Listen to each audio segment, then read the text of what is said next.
کہو کیا کہنا چاہتے ہو؟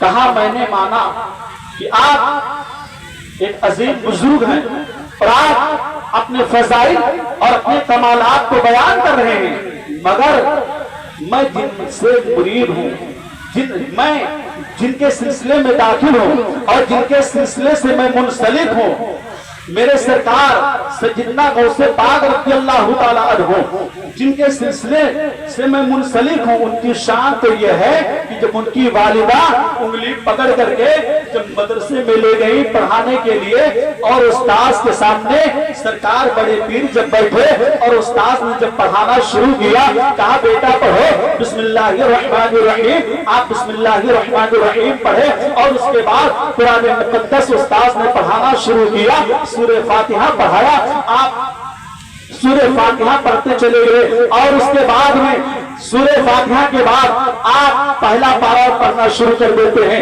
پہلا پارہ زبانی پڑھ کر کے آپ استاذ کے سامنے سنا دیتے ہیں، دوسرا پارہ شروع کر دیتے ہیں، پھر تیسرا پڑھنا شروع کر دیتے ہیں، چوتھا پارہ پڑھنا شروع کر دیتے ہیں، پانچواں پارہ پڑھنا شروع کر دیتے ہیں، تقریباً جب 18ویں پارے پر پہنچے تو استاذ نے کہا رکو رکو رکو رکو بیٹا یہ بتاؤ کہ پڑھنے آئے ہو کہ پڑھانے آئے؟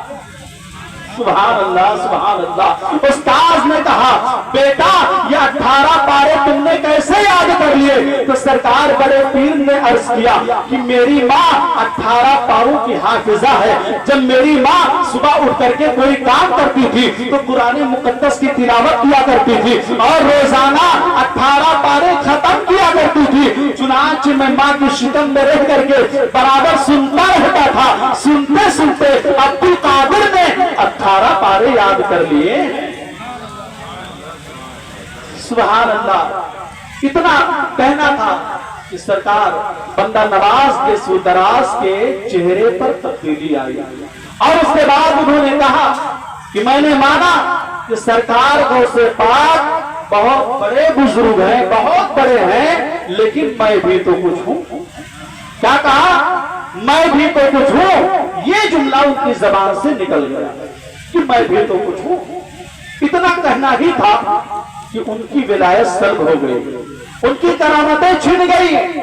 اب جب کرامتیں ان کی چھن نہیں گئی تھی، جب ان کی ولایت سلب نہ ہوئی تھی، آسمان کی طرف دیکھتے تھے تو عرش الہی نظر آتا تھا اور جب زمین کی طرف دیکھا کرتے تھے تو تحت الثری تک دیکھ لیا کرتے تھے، مگر اب جب یہ جملہ نکل گیا تو اب انہیں کچھ بھی نظر نہیں آ رہا تھا، نہ اوپر کی طرف نظر آ رہا تھا جہاں تک دکھائی دیتا تھا، اور نہ نیچے دیکھتے تھے تو نہ ہی تحت الثری تک نظر آ رہا تھا، نہ ہی تحت الثری نظر آ رہا تھا۔ اے میرے پیارو، سرکار بندہ نواز یہ سودراز نے جب اپنے آپ کو خالی پایا تو چیخنے لگے، ہائے غضب کیا ہو گیا، اب تو میں بالکل خالی ہو گیا، ہے کوئی جو میری مدد کرے؟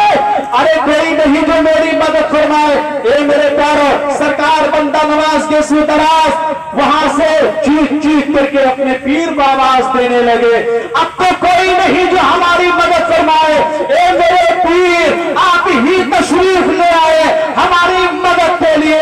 چنانچہ دیکھتے ہی دیکھتے سرکار سیدنا نصیر الدین چراغ دہلوی تشریف، حضرت نصیر الدین چراغ دہلوی تشریف لے آئے۔ کہا کیا ہوا، کیوں چیخ رہے تھے؟ کہا کہ میری ولایت سلب ہو گئی، میری کرامتیں چھن گئی۔ کہا کس نے چھینی؟ کہا معلوم نہیں، البتہ یہ جملہ میری زبان سے نکل گیا تھا سرکار بڑے پیر کے مقابلے میں۔ چنانچہ آپ کے پیر و مرشد نے مراقبہ کیا تو کیا نظر آیا کہ سرکار غوث پاک نے ان کی کرامتیں چھین لی، سرکار بڑے پیر نے ان کی ولایت کو سلب کر لیا۔ نگاہ آنکھیں کھولی اور اس کے بعد ارشاد فرمایا کہ تمہاری کرامتیں سرکار بڑے پیر نے چھین لی ہے،